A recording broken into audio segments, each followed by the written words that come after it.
This is the Greg Bedard Patriots Podcast with Nick Cattles. He's Greg, I'm Nick. We're part of the CLNS Media Network. This episode is brought to you by Prizepicks, the largest daily fantasy sports platform in North America.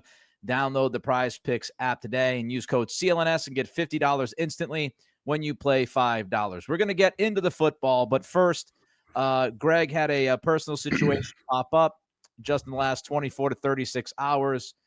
And Greg wanted to say his piece and share his respects with a friend of his in the business that unfortunately passed away. So go ahead, Greg, take it away.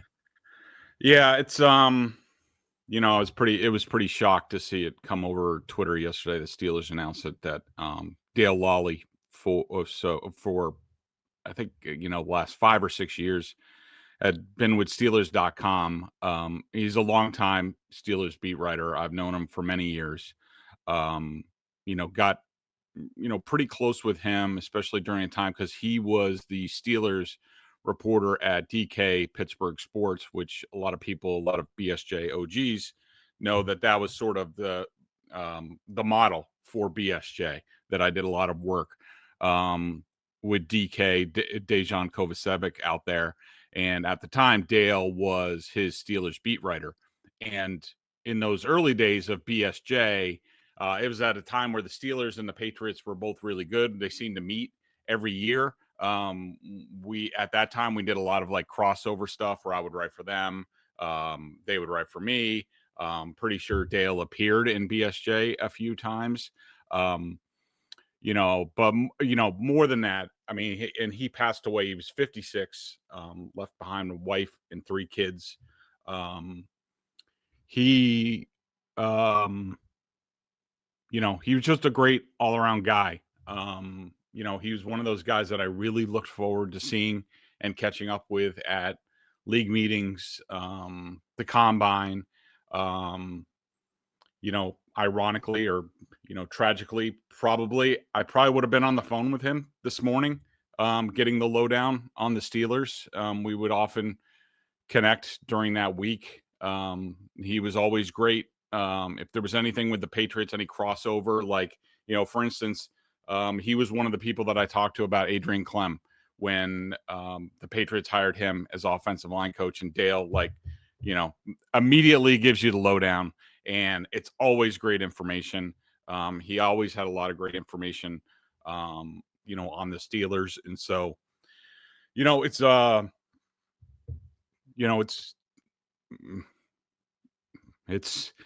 going to be a rough week, especially on Sunday when, normally I would have caught up with Dale, and he loved his family. We both did, talked a lot more about that than anything. So, I just wanted to mention him, and I'll be missing him this week, especially. Just brutal.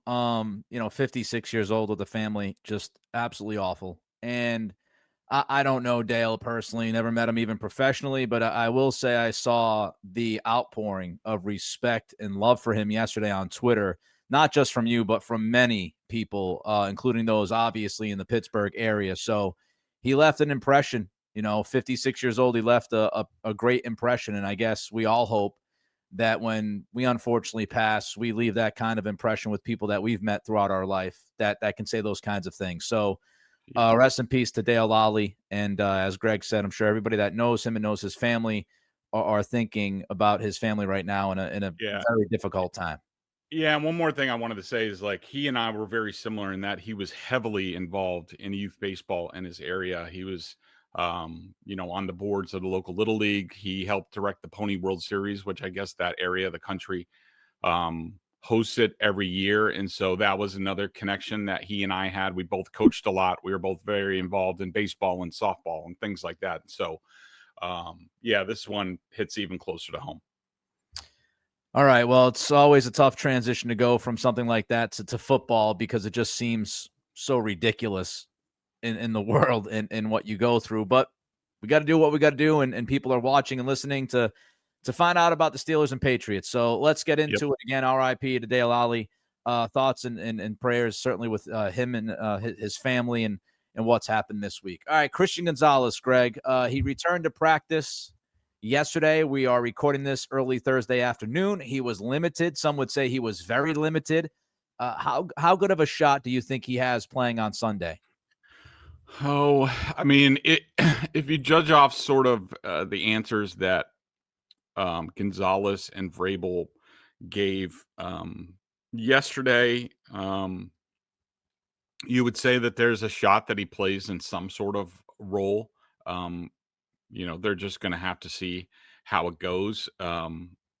Would be a little bit surprising. I mean, I guess it all depends on, what his load is like in practice. Like when the reporters were out there yesterday, he didn't do, a heck of a lot. Of course, they're not out there for very long. Once practice started, was he able to, how many snaps was he able to play in sort of like team situations and all that? And, would Sunday, I know sometimes the way Belichick would handle it is that they would use the game as part of the ramp up. So, if he was going from 10 snaps to 15, he might be able to play 20 snaps in the game or something like that. So we just don't know how Mike's going to deal with this. I can't tell you I'd be surprised one way or the other. If he was inactive, I wouldn't be surprised, and I'd be like, they're just going to take their time with this, and this is going to be a couple week ramp up process. And what people have to remember, what we talked about, I think last time, was it's not like he went through like a full training camp and then like pulled a hammy like in practice right before the season opener. This is a guy who did not get any training camp. He did not get a chance to get in football shape at all. How much has he been able to do behind the scenes in terms of that? We don't know that. So, obviously great for, Christian Gonzalez to be back.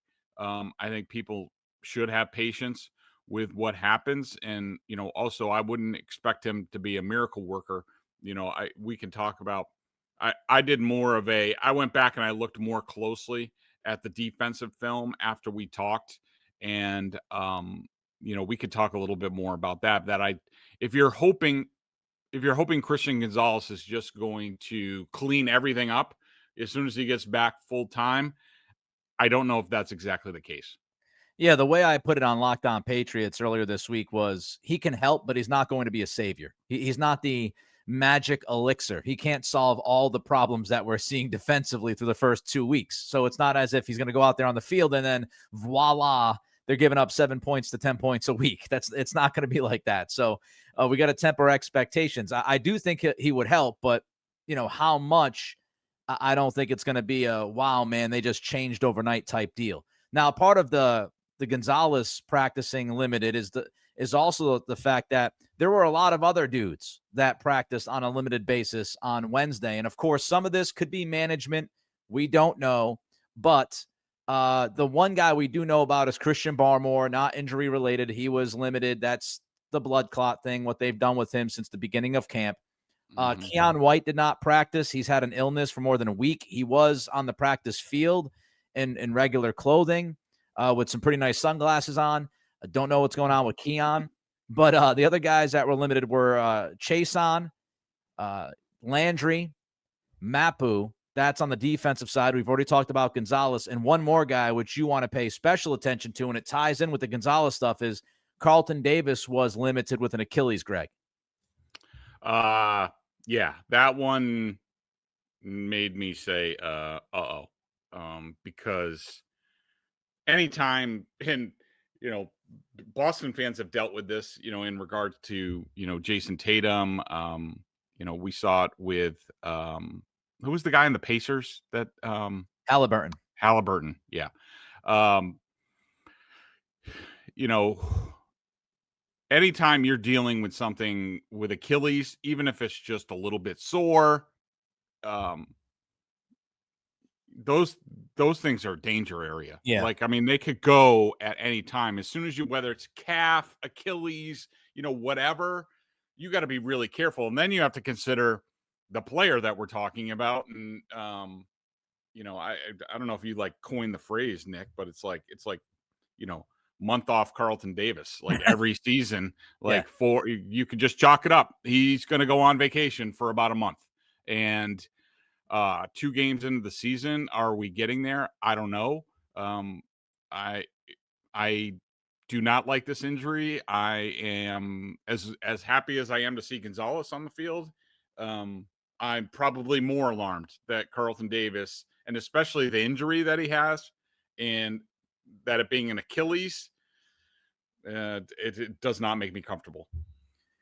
I think Davis, because of all the defensive issues, has been overlooked so far. I'm not telling you that he's been unbelievable, but I mean, there are some stats out there that tell you through the first 2 weeks, he's been pretty damn good.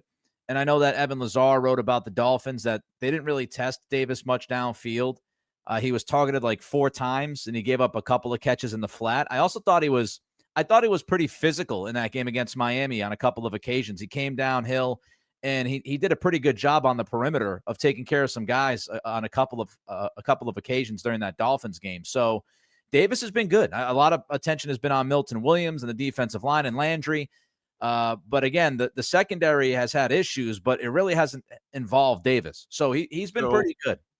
Yeah. So a couple of things on that, and it's interesting. I mean, I do think Carlton Davis has been pretty good so far. I would say he has most of his issues, and a few popped up against the Dolphins, is he had some issues in zone, and so did a lot of guys. But there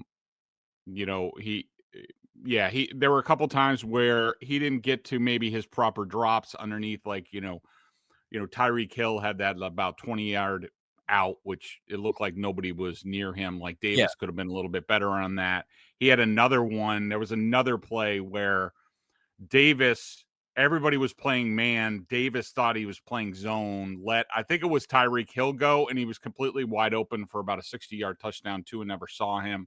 So there have been some issues. But what's interesting, Nick, is it's really unfamiliar, me watching this defense, and I got to talk to some more people and find out exactly what they're doing, because there were times against the Dolphins where I'm like, I don't even know what defense they're in at this point. I can't tell what the coverage is in the secondary. Now, some of it, and this is possible, there were a lot of times, and this is where you could make the case Christian Gonzalez coming back is going to help the Patriots like a lot, not just having Christian Gonzalez out there like manning up against somebody. A lot of the Patriots issues so far have been, there's been a lot really sloppy on assignments. You have the safety play. The guys have been, especially Woodson this past week, not getting to the proper places. Their technique haven't been great. But what's interesting is there are some problems that they're having on this defense where if Carlton Davis is, say, he's on one side, which is he's normally the left cornerback, and there's just like one wide receiver in front of him, and say it's like a 3-by-1 set, and Davis is the one, like he's covering the X ISO. A lot of times it looks like the Patriots just decide, all right, well, Carlton Davis is going to play man on his side, and on the other side we're going to play some version of zone, and that's fine. Where the Patriots are running into problems is when that receiver runs across the field into the zone coverage. Like it's kind of a mess. So where Gonzalez coming back might help is that if they're doing that with Carlton Davis, like if Gonzalez is on the other side, then maybe the assignments are a little bit more sorted out and not as complicated as they're running right now.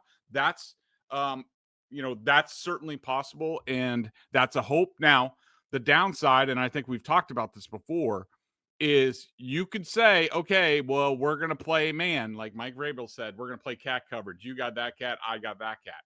That's fine.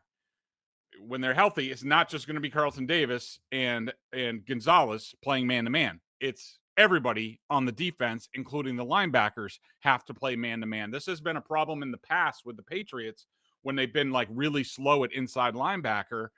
I remember even having this conversation with Belichick about this and sort of the philosophy behind it. And, Bill was like, look, I'd love to play more man. And we certainly have some guys that can play man.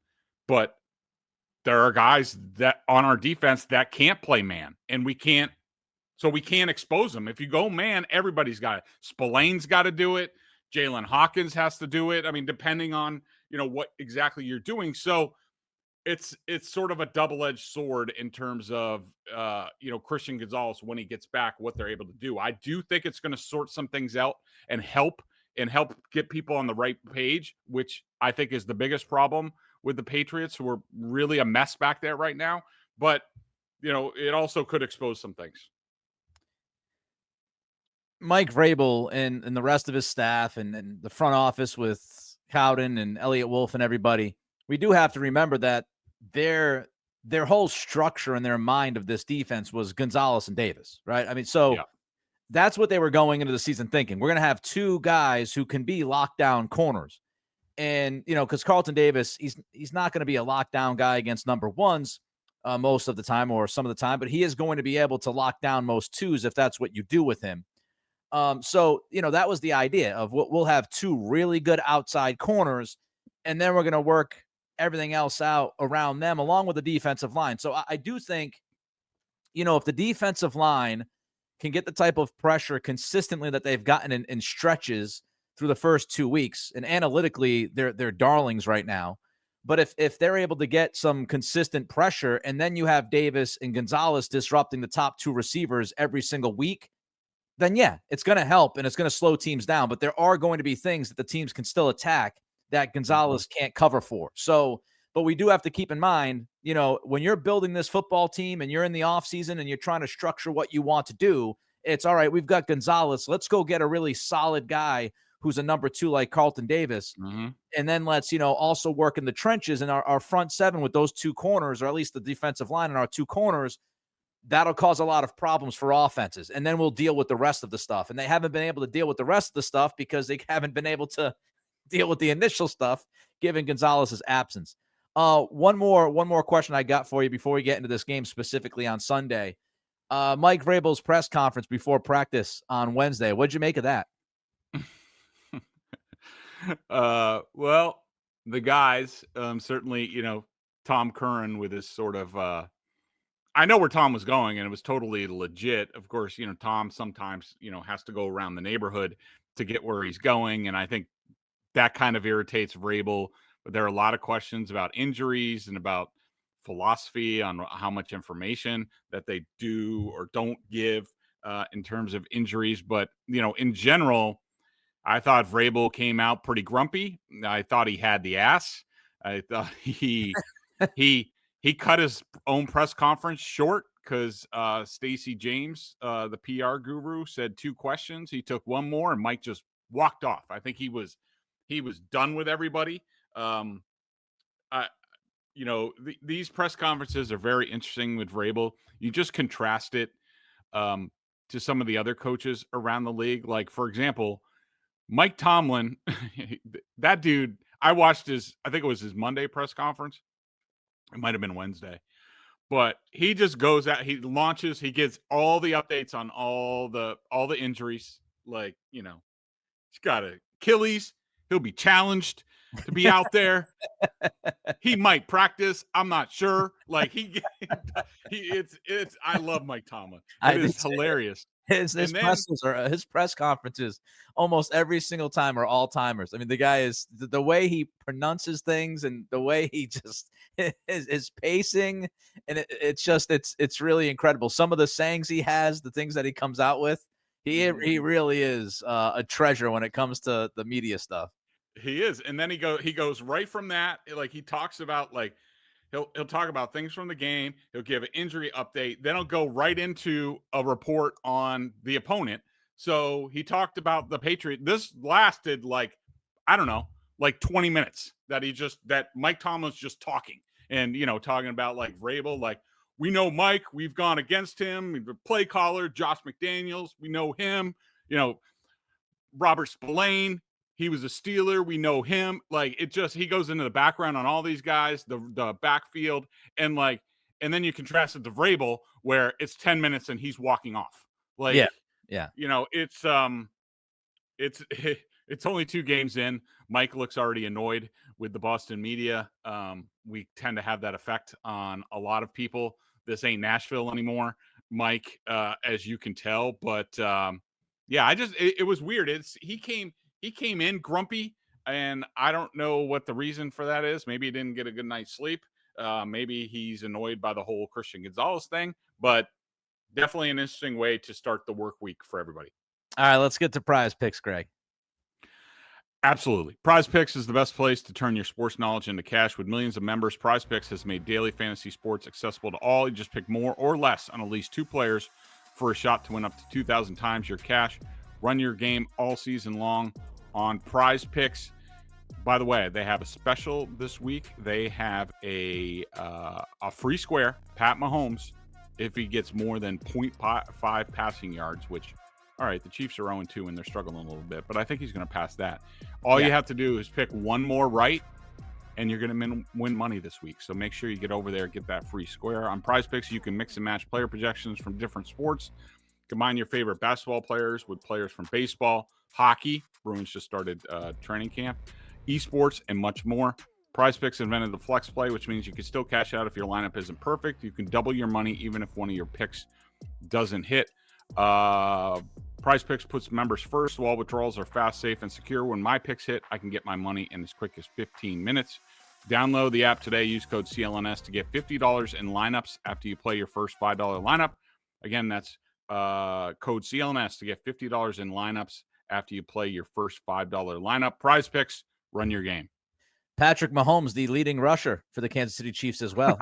For those listening, we ask that you subscribe to the podcast, like and leave a review. For those watching the show on CLNS, go ahead and hit that like button, subscribe to the Patriots Press Pass YouTube channel. You can find our show and a lot of other great Patriots content. Also, please make sure to turn on your notifications so you know the instant a new video drops. And, of course, check out Greg and Mike Giardi over at BSJ. $50 for the year as they tag team the Patriots coverage with film and the best sources around. All right, let's get into Pittsburgh's offense, Greg. What'd you see on film with Aaron Rodgers and friends?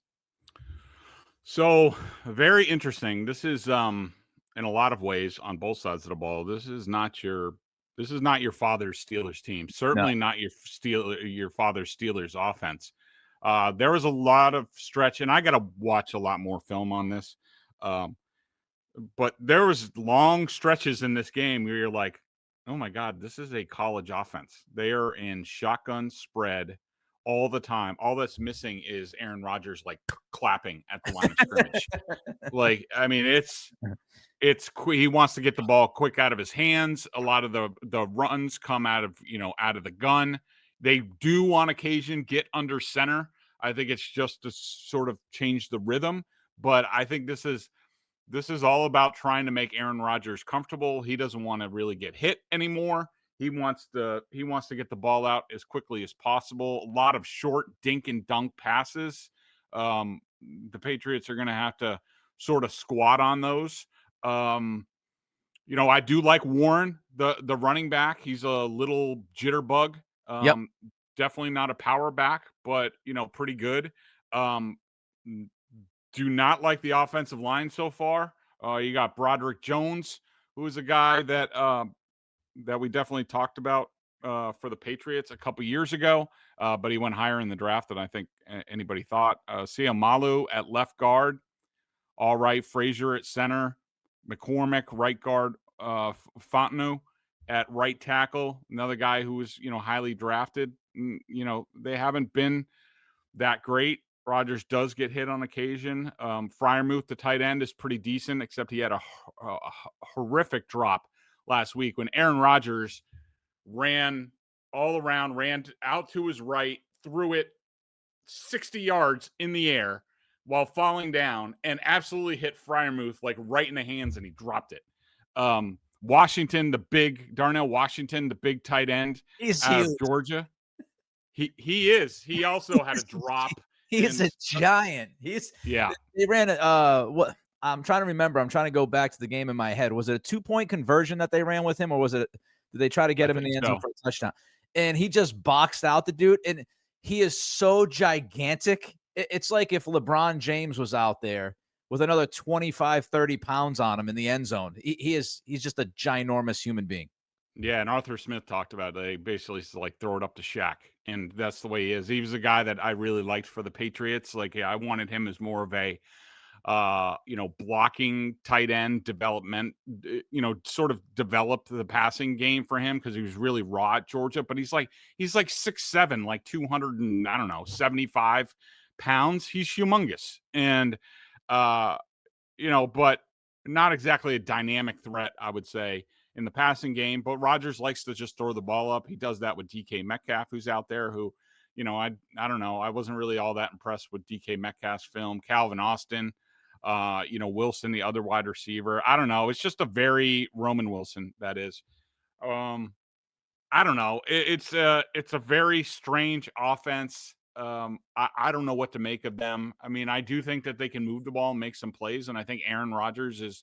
I would say he's throwing the ball better than he has in a couple of years, but he still doesn't like to get hit and doesn't like to move around all that much. And so it's going to be incumbent upon the Patriots to, get pressure on him, make him uncomfortable, squeeze the pocket on him.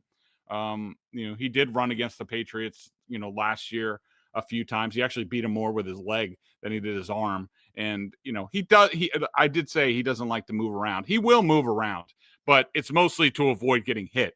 But you still have to be alert. But it's a very clunky offense. I don't know what to make out of it. I think Rodgers is more mobile than he was at the beginning of the season with the Jets. I don't know why I just said mobile. I usually say mobile. I don't know what the hell just happened. Mobile.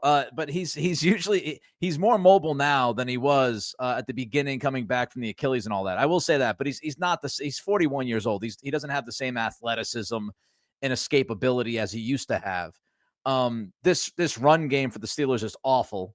And it's been bad for the first 2 weeks. We'll see if they try to change some things up or not.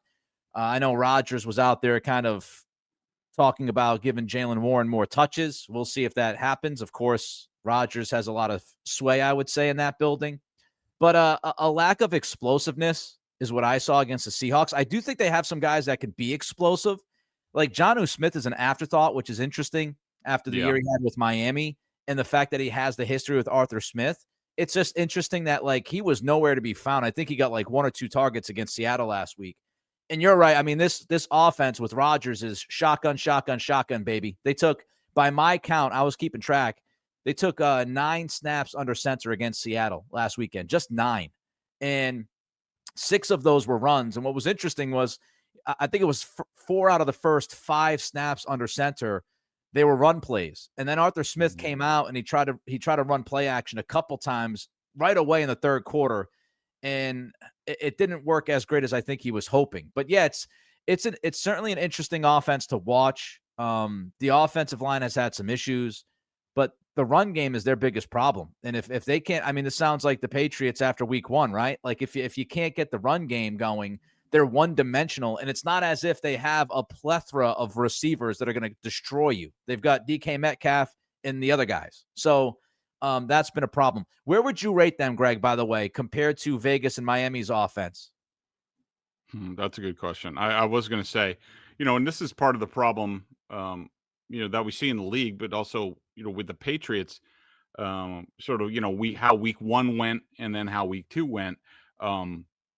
I think to be a real offense in this league now, like, you have to be under center. Like, you have to have that dual threat of run, play action, boot. That's the way you get a lot of sort of like free yards.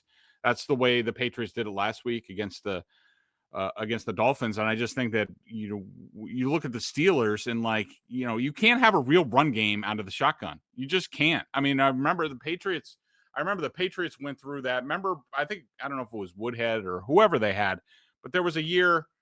What year did they draft Gronkowski and Hernandez? That was 11? No. 10. I think it was 10. That was 2010. So 2009, the Patriots, one of the things that they had coming out of that season was they were doing way too much gun run stuff. And they got together, and that's how the 2 tight end offense for the Patriots got started. They were like, we have to get under center. we have to get a traditional sort of Y tight end. That was Gronkowski. We have to get a move tight end, and that turned out to be Hernandez. And, then they went from there. They're doing all of this to make Aaron Rodgers comfortable, and it's not going to work for them. They have to get under center and, help their guys out a little bit. The Steelers compared to the Raiders and the Dolphins. I guess you would say they're more similar to the Dolphins, just without the outside talent.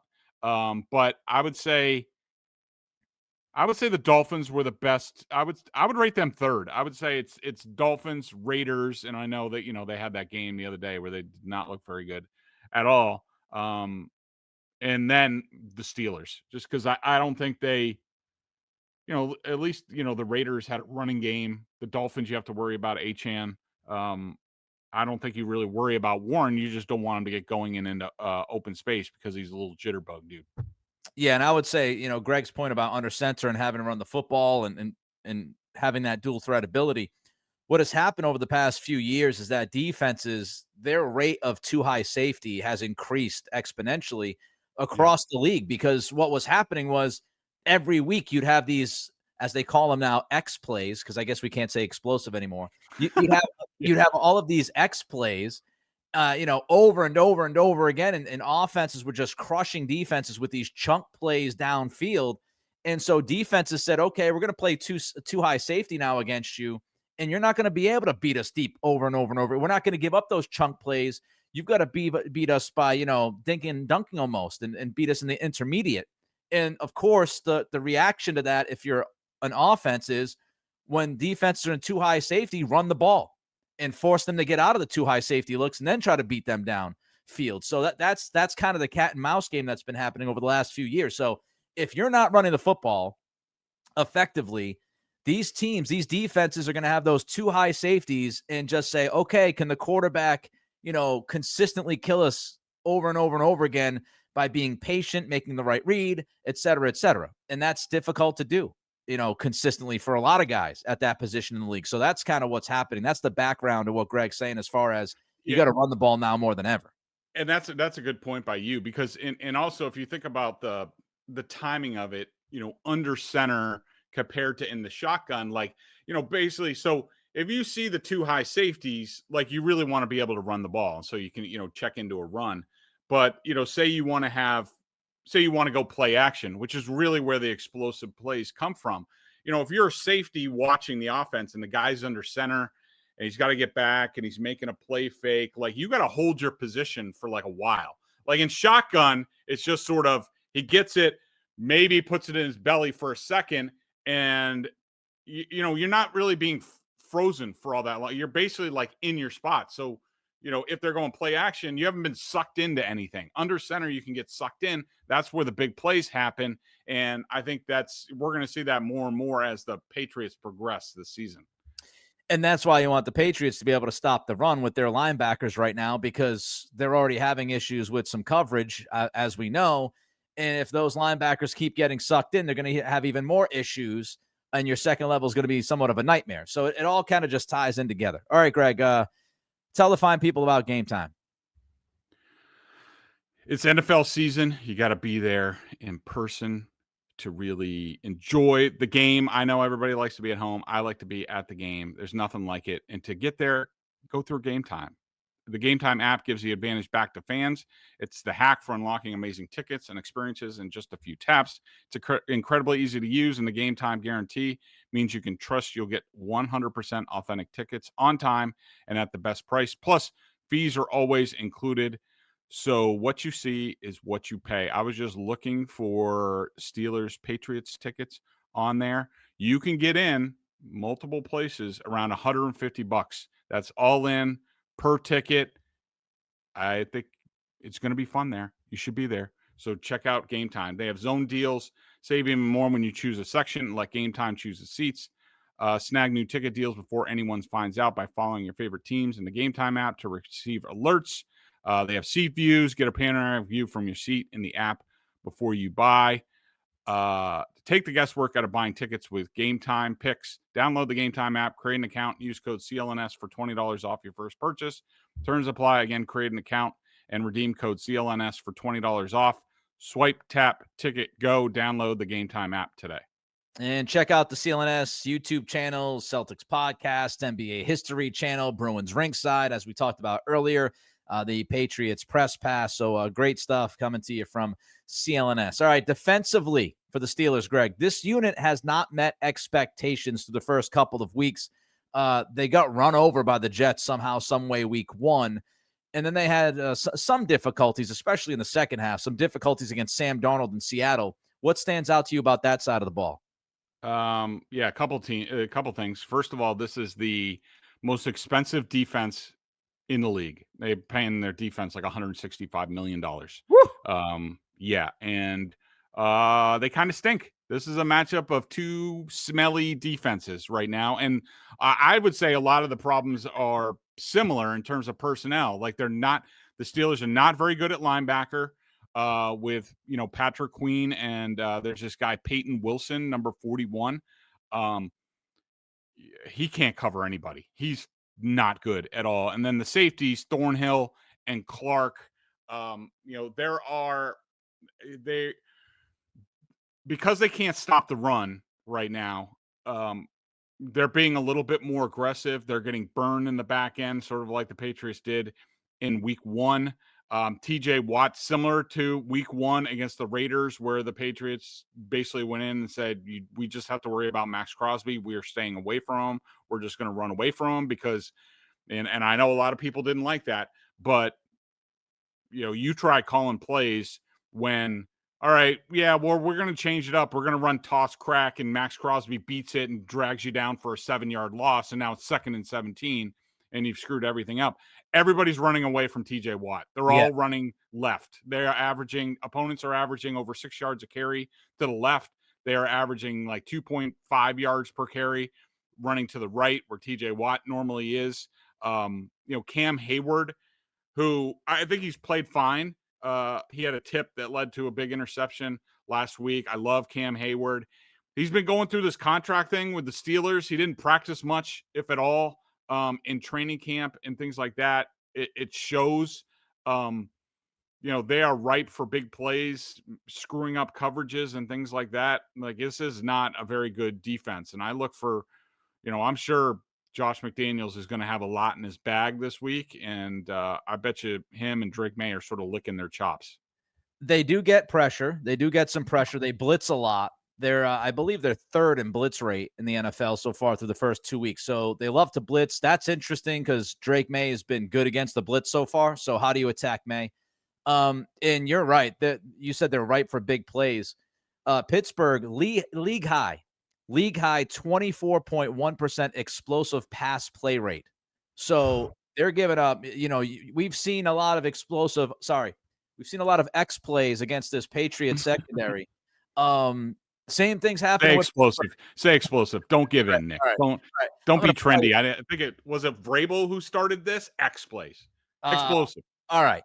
Pittsburgh's given up explosive plays in the past game, as the Patriots have given up explosive plays in the past game. So, there could be some points. There could be some points on Sunday. All right. Before we get to Greg's game pick, at least his first pick, Greg has now couched everything where the pick on this show is the first pick. You have to follow him every day. He gives a pick to the game, I think, every day. So he'll have his Saturday pick, and then Sunday morning, and then maybe Sunday right before kickoff. I think he's got 5 more picks left in this game. All right, that's fair. Fine. Okay. I give my pick on Locked On Patriots. That's what I'm doing this year. But I will tell you, I was right last week. We'll keep a tally. I am 1-1 straight up and against the spread. Greg is 1-1 straight up and against the spread. And interestingly enough, by the way, download the Prizepicks app today. Code CLNS, get $50 instantly when you play $5. Interestingly, Greg, the Steelers are 1.5-point favorites at Gillette Stadium this week. What do you think? What's funny, I think this line has swung a lot. You know more about this than I do, but I was just looking, like the Patriots opened as like a 1.5-point favorite, and now it's the Steelers 1.5. You're right. I mean, I make my official pick is in the BSJ live coverage, where we have a live file where Giardi and I are in there chatting away, giving our observations. Like, we don't do it as much on Twitter like everybody does. I've reserved my comments for most of my comments to the BSJ members, and so that's an added benefit of being a BSJ member. So on my live coverage file, that's where I put my official game pick. Normally I do it on Saturday night. But anyways, I don't know. I have to watch a little bit more film to get really comfortable, because I don't know what really to make of the Steelers. I can't, their offense and their defense, like you said, they do blitz a lot. Like, they are going to get home on Drake May, probably more than a few times in this game. McDaniels is going to have to manage that. I could see them still running a lot of like under center, wide zone boots, to sort of move the target on Drake May, so that they can't be like, well, we know where he's going to be, and we're going to, like Sam Darnold last week, you pretty much know where he's going to be, even though Sam can, move a little bit. I think the Patriots have a better chance of getting more buttoned up than the Steelers do. I just think, Jalen Ramsey is a wild card. He's sort of all over the place. They might be introducing, Jabril Peppers more in there. Who knows? They could promote Juwan Bentley, who they signed to the practice squad, maybe to, take over for that bum Wilson in the middle of the field. So I just think, I think that Steelers are just all over the place. And I have a lot more faith at this point that the Patriots can build off of what they did last week. I do not expect Drake May to play perfectly. I'm hoping that the defense can fix some of the stuff that's broken in the back end. So I feel more confident in the Patriots playing well in all three phases than I do the Steelers. So I think at the end of the day, I'm gonna pick the Patriots probably by like 7. All right. So Greg says, take that, Vegas. Stick that in your pipe and smoke it. I will give you my pick again on Locked On Patriots coming up. Tomorrow's episode probably get released actually later on Thursday. So you can check that out. He is Greg. I am Nick. We will be back early next week, live on Tuesday, to react to this football game. Until then, have a great weekend and be well.